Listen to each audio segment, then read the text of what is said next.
The Oscar-winning actress Kate Winslet has starred in a real-life drama on a Caribbean island, rescuing the entrepreneur Sir Richard Branson's 90-year-old mother from a house fire.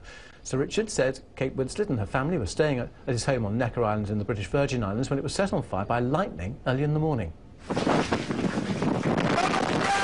The paradise island of Necker, the early hours of Monday morning. Fire spreads through the home of Sir Richard Branson.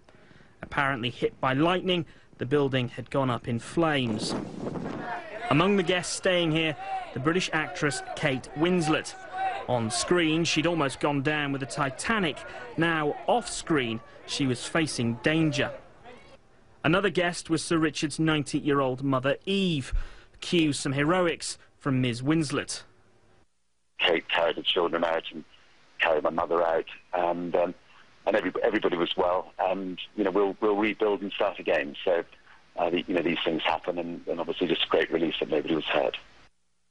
The house wasn't so lucky though, destroyed in the flames. For her part, Kate Winslet said it was like being on a film set, except the director never yelled cut.